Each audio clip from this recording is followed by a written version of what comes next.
Hello everyone, welcome to our channel aspiration classes. This is Puja Verma. दोस्तों, आज है 4 अक्टूबर 2022। मैं आपके लिए 4 अक्टूबर 2022 से रिलेटेड डेली करंट अफेयर्स के कुछ बहुत ही महत्वपूर्ण और यूजफुल क्वेश्चंस लेकर के आई हूँ। दोस्तों, मैंने आज के अपने इस वीडियो में जितने भी क्वेश्चंस लिए हैं सभी क्वेश्चन इंपॉर्टेंट एंड सेलेक्टिव हैं। आप किसी प्रकार के एग्जाम की तैयारी कर रहे हैं, उन सभी एग्जाम्स के पॉइंट ऑफ व्यू से हमारा आज के वीडियो आपके लिए बहुत ही ज़्यादा बेनिफिशियल रहने वाला। तो दोस्तों, हमारे इस वीडियो में अंत तक बने रहें। दोस्तों, यदि आप हमारे चैनल पर नए हैं और पहली बार विजिट कर रहे हैं तो हमारे चैनल को सब्सक्राइब कर सकते हैं। तो चलिए दोस्तों, हम आज का अपना 4 अक्टूबर का करंट अफेयर स्टार्ट करने से पहले कल का रिवीजन करेंगे, क्योंकि दोस्तों रिवीजन करने से हमें हमारी क्वेश्चंस की जो फ्रीक्वेंसी होती है वो लर्न रहती है। तो चलिए दोस्तों, हम अपना रिवीजन स्टार्ट करते हैं। हमारे रिवीजन का पहला प्रश्न है, भारत में चिकित्सा उपकरणों के लिए स्थापित किए जा रहे निर्यात संवर्धन परिषद का मुख्यालय कहाँ पर होगा? तो दोस्तों, ये ग्रेटर नोएडा उत्तर प्रदेश में निर्यात संवर्धन परिषद का मुख्यालय स्थापित होगा। दोस्तों, ये किस लिए स्थापित किया जा रहा है? भारत में चिकित्सा उपकरणों के लिए। नेक्स्ट क्वेश्चन देखते हैं, नंबर 2। अंतर्राष्ट्रीय अहिंसा दिवस कब और क्यों मनाया जाता है? तो दोस्तों, हमारा अंतर्राष्ट्रीय अहिंसा दिवस प्रतिवर्ष 2 अक्टूबर को मनाया जाता है। दोस्तों, ये टाइपिंग मिस्टेक हो गई है, सॉरी फॉर डैट। 5 अक्टूबर ने 2 अक्टूबर को प्रतिवर्ष अंतर्राष्ट्रीय अहिंसा दिवस मनाया जाता है। दोस्तों, इस दिन महात्मा गांधी जी की जन्म दिवस की पुण्यतिथि होती है और लाल बहादुर शास्त्री जी की भी जन्म दिवस की पुण्यतिथि होती है। इसी उपलक्ष्य में अंतर्राष्ट्रीय अहिंसा दिवस के रूप में मनाया जाता है 2 अक्टूबर का दिन। Question number 3। राज्य के किस एयरपोर्ट पर omni range Doppler radar system लगाया जाएगा? दोस्तों, ये गोरखपुर एयरपोर्ट पर omni range Doppler radar system लगाया जाएगा। कहाँ पर? एयरपोर्ट पर। Question number 4। 68वें राष्ट्रीय फिल्म पुरस्कार में सर्वश्रेष्ठ अभिनेता का पुरस्कार किसे दिया गया है? तो दोस्तों, ये 2 अभिनेताओं को दिया गया है। पहला है अजय देवगन और दूसरा सूर्य को। दोस्तों, ये 68वें राष्ट्रीय फिल्म पुरस्कार में सर्वश्रेष्ठ अभिनेता का पुरस्कार जीतने वाले ये 2 अभिनेता हैं। Question number 5। 36वें राष्ट्रीय खेलों में भवानी देवी और इला वेनिल ने कौन सा पदक जीता है? तो दोस्तों, भवानी देवी और इला वेनिल ने स्वर्ण पदक को अपने नाम किया है। कौन से राष्ट्रीय खेल में? 36वें राष्ट्रीय खेल में। दोस्तों, आपने यदि इन्हीं क्वेश्चन को फुल डिटेल, फुल एक्सप्लेनेशन और इम्पोर्टेंट फैक्ट के साथ पढ़ना है तो आप हमारे प्रीवियस वीडियो में विजिट कर सकते हैं। हमने अपने प्रीवियस वीडियो में इन्हीं क्वेश्चंस को इम्पोर्टेंट फैक्ट के साथ पढ़ाया है। आई होप सो आपको हमारा प्रीवियस वीडियो भी जरूर पसंद आएगा, तो हमारे चैनल को सब्सक्राइब करके प्रीवियस वीडियो भी आप देख सकते हैं। Question number 6। पर्यटन को बढ़ावा देने के लिए दुनिया का सबसे बड़ा जंगल सफारी पार्क कहाँ स्थापित किया जाएगा? तो दोस्तों, ये स्थापित होगा गुरुग्राम हरियाणा में। पर्यटन को बढ़ावा देने के लिए दुनिया का सबसे बड़ा जंगल सफारी पार्क। Question number 7। किस राज्य सरकार ने आसरा पेंशन योजना की शुरुआत की है? तो दोस्तों, तेलंगाना की राज्य सरकार ने आसरा पेंशन योजना की शुरुआत की है। Question number 8। 17 से 1 अक्टूबर तक 2022 तक देश के रक्तदान अमृत महोत्सव में किस राज्य को प्रथम स्थान प्राप्त हुआ है?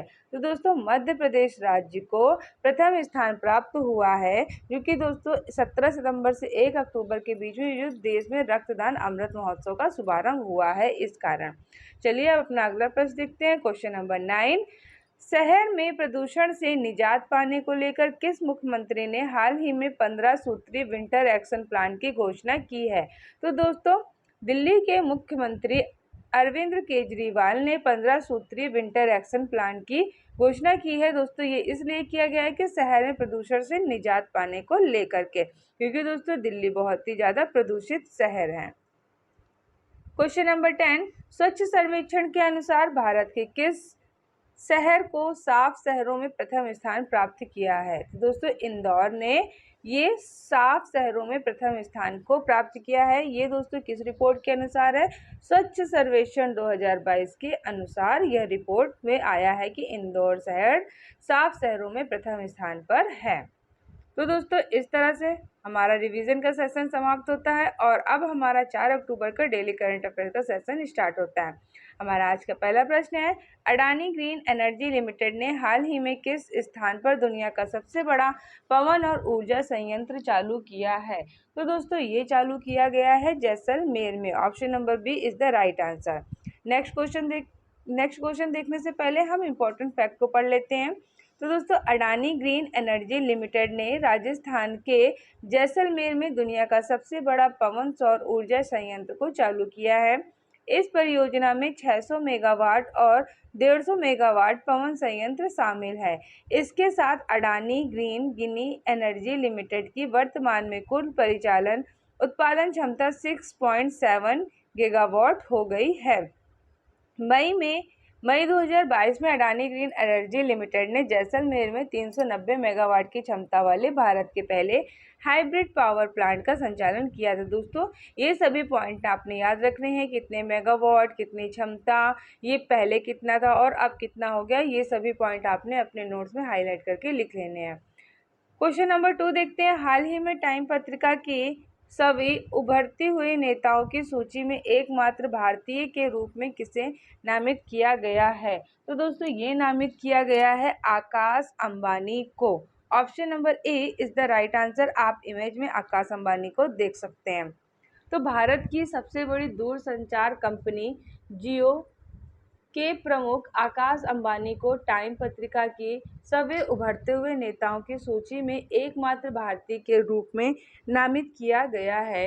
टाइम 100 नेक्स्ट में 100 उभरते हुए सितारों के स्थान दिया जाता है जो दुनिया को व्यापार, मनोरंजन, खेल, राजनीति, स्वास्थ्य, विज्ञान के क्षेत्र में बेहतर प्रदर्शन करने के लिए और भविष्य को परिभाषित करने के लिए असाधारण प्रयास के लिए दिया जाता है। आपने ये पॉइंट याद रखना है। क्वेश्चन नंबर 3, उज्जैन में स्थित महाकाल कॉरिडोर का उद्घाटन किसके द्वारा किया जाएगा? तो दोस्तों, ये किया जाएगा नरेंद्र मोदी के द्वारा। Option number C is the right answer. Important fact पढ़ते हैं। तो मध्य प्रदेश के उज्जैन में ज्योतिर्लिंग महाकालेश्वर के न्याय कॉरिडोर बनकर तैयार हो गया है।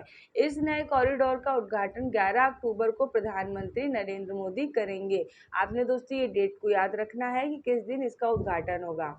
उज्जैन में बन रहे कॉरिडोर का आकार काशी विश्वनाथ मंदिर से करीब 4 गुना बड़ा है। कॉरिडोर में शिव तांडव, शिव स्रोत, शिव विवाह, महाकालेश्वर वाटिका, महाकालेश्वर मार्ग का अवतार, वाटिका प्रवचन हाल, नूतन स्कूल परिसर, गणेश विद्यालय परिसर, रुद्र सागर तट, विकास धर्मशाला और पार्किंग सर्विसेज भी तैयार किए जा रहे हैं। दोस्तों, हम आपको एक बार फिर से बता देते हैं कि उज्जैन के मंदिर में जो बन रहे कॉरिडोर का आकार काशी विश्वनाथ के मंदिर से भी बड़ा होगा और ये करीब 4 गुना बड़ा होगा। और दोस्तों, इसमें क्या क्या होगा? शिव तांडव स्रोत, शिव विवाह, महाकालेश्वर वाटिका, महाकालेश्वर मार्ग, शिव का अवतार, वाटिका प्रवचन हॉल, नूतन स्कूल परिसर, गणेश विद्यालय परिसर, रुद्र सागर तट, विकास धर्मशाला और पार्किंग सर्विसेज भी तैयार किया जा रहा है। खास बात यह है कि भव्य कॉरिडोर को चलाने के लिए करीब 1000 लोगों की ज़रूरत होगी। ऐसे में लोकल लोगों के लिए रोजगार के भी नए मौके भी बनेंगे। दोस्तों, इस लिहाज से आपके ये एग्ज़ाम के पॉइंट ऑफ व्यू से ये क्वेश्चन बहुत ही ज़्यादा इम्पोर्टेंट हो जाता है। दोस्तों, यदि अभी तक आपने हमारे वीडियो को लाइक नहीं किया है तो लाइक ज़रूर करें। क्वेश्चन नंबर 4 देखते हैं। किस देश में आयोजित एक फुटबॉल मैच के दौरान मची भगदड़ में 174 लोग मारे गए हैं? तो दोस्तों, ये Indonesia. Option number D is the right answer. Important point से क्वेश्चन को और जानते हैं। तो इंडोनेशिया में फुटबॉल मैच के दौरान मची भगदड़ में 174 लोग मारे गए और करीब 180 घायल हो गए। इंडोनेशियाई फुटबॉल लीग में मैच में अफरा तफरी और हिंसा के बाद भगदड़ मच गई। पुलिस प्रमुख निको अपिंता ने कहा, मैच हार रही थी टीम के समर्थक, जो टीम दोस्तों मैच हार रही थी उसके समर्थक मैदान में घुस गए। उन्हें नियंत्रण करने के लिए पुलिस को आंसू गैस छोड़नी पड़ी, जिसके बाद भगदड़ शुरू हो गई। बताया गया कि स्टेडियम में इसकी 38,000 की क्षमता में करीब 4000 दर्शक अधिक प्रवेश कर गए थे। इसलिए दोस्तों ये बहुत ही बड़ी हिंसा वहाँ पर हो गई। क्वेश्चन नंबर 5 देखते हैं। हाल ही में मेघालय के राज्यपाल कौन बने हैं? तो दोस्तों हमारे इस प्रश्न का राइट आंसर हो जाएगा option number B, B D. Mishra. B D. Mishra हाल ही में मेघालय के राज्यपाल के रूप में नियुक्त हुए हैं। आप इमेज में बी.डी. मिश्रा जी को देख सकते हैं। इंपॉर्टेंट पॉइंट देखते हैं तो सत्यपाल मलिक, राज्यपाल श्री सत्यपाल मलिक का कार्यकाल 3 अक्टूबर 2022 को पूरा हो रहा था।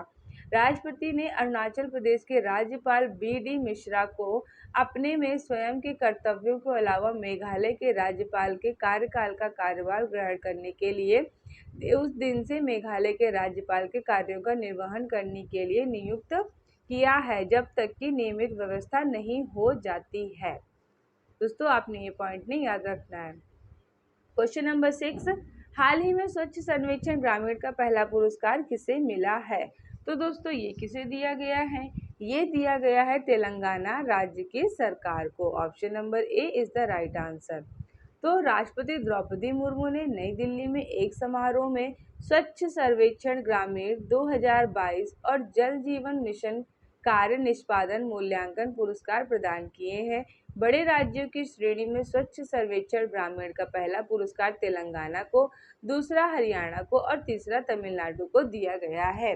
दोस्तों आपने इस शीर्ष स्थान तेलंगाना, सेकंड हरियाणा और थर्ड तमिलनाडु, आपने ये तीनों राज्यों के नाम अपने नोट में लिख लेने हैं। छोटे राज्यों और केंद्र शासित प्रदेशों में अंडमान और निकोबार ने पहला पुरस्कार प्राप्त किया है। दादरा और नगर हवेली तथा दमन और दीव को दूसरे स्थान के लिए, जबकि सिक्किम को तीसरे स्थान के लिए पुरस्कार मिला है। स्वच्छ सर्वेक्षण ग्रामीण 2022 का उद्देश्य स्वच्छ भारत मिशन ग्रामीण के अंतर्गत निर्धारित गुणवत्ता समानकों के आधार पर राज्यों और जिलों को उनके प्रदर्शन के लिए रैंकिंग प्रदान करना है। क्वेश्चन नंबर 7, हाल ही में किसके द्वारा देश की पहली इलेक्ट्रॉनिक हैचबैक कार को लॉन्च किया गया है? तो दोस्तों ये लॉन्च किया गया है टाटा के द्वारा। Option number D is the right answer. तो देश की प्रमुख ऑटोमोबाइल कंपनी टाटा मोटर्स ने पहली इलेक्ट्रिक वाहनों के सेगमेंट में हैचबैक कार टियागो ईवी को पेश किया है। इसकी बुकिंग 10 अक्टूबर से शुरू होगी। टाटा मोटर्स ने कहा कि शुरुआती मॉडल की कीमत 8.49 लाख रुपए से होकर टॉप वेरिएंट की कीमत 11.79 लाख रुपए है। क्वेश्चन नंबर 8, तीसरी वंदे भारत एक्सप्रेस ट्रेन जिसका हाल ही में उद्घाटन किया गया है, किन शहरों के बीच में चलेगी? तो दोस्तों ये किन शहरों के बीच में चलने वाली है? ये चलने वाली है गांधीनगर मुंबई के बीच में।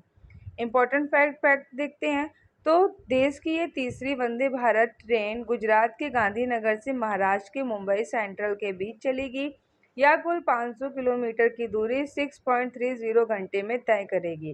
प्रधानमंत्री नरेंद्र मोदी ने गांधीनगर और मुंबई के बीच वंदे भारत एक्सप्रेस के नए और उन्नत संस्करण का शुभारंभ भी किया है। नवीनतम संस्करण की लागत दोस्तों कितनी है? 115 करोड़ से अधिक है। पिछले संस्करण की लागत की तुलना में 15 करोड़ अधिक है। इसके यदि हम वजन की बात करें तो इसका वजन है लगभग 392 टन, जो पिछले संस्करण की तुलना में 38 टन हल्का है। नई ट्रेन 129 सेकंड में 160 किलोमीटर प्रति घंटे की अधिकतम गति तक पहुंच सकती है। अन्य वंदे भारत ट्रेनों की तुलना में लगभग 16 सेकंड तेज है। यह ट्रेन स्वचालित टक्कर रोधी प्रणाली कवच से लैस है। यह वंदे भारत ट्रेन के पिछले संस्करणों में उपलब्ध नहीं है। क्वेश्चन नंबर 9, हाल ही में केंद्रीय रिजर्व पुलिस बल सीआरपीएफ का नया महानिदेशक किसे नियुक्त किया गया है? तो ये नियुक्त किया गया है किसको? ऑप्शन नंबर ए, सुजाय लाल थाओ सन को। इम्पोर्टेंट पॉइंट देखते हैं। केंद्रीय रिजर्व पुलिस बल सीआरपीएफ की स्थापना 1939 में हुई थी, लेकिन तब इसका मतलब था क्राउन। लेकिन आज़ादी के बाद 1949 में एक अधिनियम आया जिसमें इसका नाम केंद्रीय रिजर्व पुलिस बल कर दिया गया। इसकी यदि हम स्थापना की बात करें तो इसकी स्थापना हुई थी 27 जुलाई 1939 में। तो दोस्तों इसकी स्थापना हुई है 27 जुलाई 1939 को।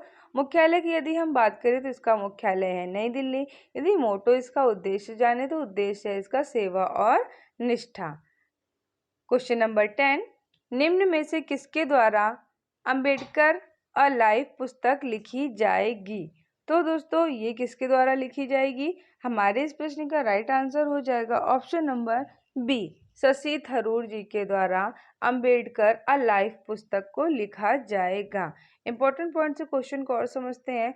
तो पुस्तक दिग्गज राजनेताओं और स्वतंत्रता सेनानियों जवाहरलाल नेहरू महात्मा गांधी के साथ नेता के विवादों को दिखाएगी। किताब का नाम होगा दोस्तों अंबेडकर अ लाइफ रखा जाएगा। दोस्तों आपने ये याद रखना है कि इस पुस्तक में क्या दिखाया जाएगा। इस पुस्तक में दिखाया जाएगा स्वतंत्रता सेनानियों, राजनेताओं, जवाहरलाल नेहरू, महात्मा गांधी के साथ नेता के विवादों को दिखाया जाएगा। दोस्तों इस तरह से हमारे वीडियो का एक बहुत ही बेहतरीन पार्ट स्टार्ट होता है, जो कि दोस्तों क्या है, आज का ही डेली करंट अफेयर्स का सेशन है, जो कि दोस्तों हम आपके लिए वन लाइनर के फॉर्म में लेकर के आते हैं। दोस्तों हमारे आपको वीडियो का ये पार्ट कैसा लगता है, कमेंट बॉक्स में कमेंट करके हमें ज़रूर बताएं। चलिए दोस्तों हम अपना ये वन लाइनर का सेशन स्टार्ट करते हैं। यदि अभी तक आपने वीडियो लाइक नहीं किया है तो लाइक जल्दी से कर लें। हाल ही में किस राज्य में शहर के विद्यालयों में युवा पर्यटन क्लब स्थापित करने की पहल की गई है?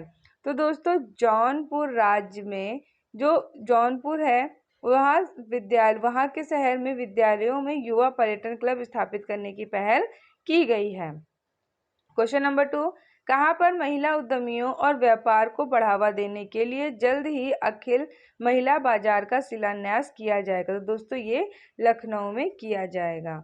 क्वेश्चन नंबर 3, किस राज्य में सरकारी बसों की यात्रा के लिए दिव्यांगों को स्मार्ट यात्रा कार्ड प्रदान किया जाएगा? तो दोस्तों उत्तर प्रदेश राज्य में सरकारी बसों की यात्रा के लिए दिव्यांगों को स्मार्ट यात्रा कार्ड प्रदान किया जाएगा। क्वेश्चन नंबर 4, हाल ही में चिकित्सा के क्षेत्र में नोबेल पुरस्कार 2022 से किसे सम्मानित किया गया है? तो ये दोस्तों स्वांते पैबो को चिकित्सा के क्षेत्र में नोबेल पुरस्कार 2022 से सम्मानित किया गया है। आपके एग्जाम के पॉइंट ऑफ व्यू से ये क्वेश्चन मोस्ट इंपॉर्टेंट हो जाता है। आपने इस क्वेश्चन को हाईलाइट करके अपने नोट्स में लिख लेना है। क्वेश्चन नंबर 5, हाल ही में किसे राष्ट्रीय पर्यटन जीवन गौरव सम्मान 2022 से सम्मानित किया गया है? तो दोस्तों ये सम्मानित किया गया है मदन लाल जांगिड को। तो दोस्तों इस तरह से आज की वीडियो में हमने जो पढ़ा, हमने पहले कल का रिवीजन किया, फिर दोस्तों 4 अक्टूबर 2022 से रिलेटेड डेली करंट अफेयर्स के क्वेश्चन को विद इंपॉर्टेंट फैक्ट पढ़ा, फिर डेली करंट अफेयर्स के सेशन को वन लाइनर के फॉर्म में भी हमने पढ़ा। तो दोस्तों इस तरह से हमने आज की इस वीडियो में टोटल 25 क्वेश्चन को कवर किया है। आई होप सो आपको हमारा वीडियो पसंद आया होगा। अंत तक हमारे साथ बने रहने के लिए बहुत बहुत धन्यवाद। यूं ही पढ़ते रहिए, एक दिन आप जरूर सफलता हासिल करेंगे। तो चलिए मिलते हैं आपसे अपने अगले वीडियो में, तब तक के लिए थैंक यू।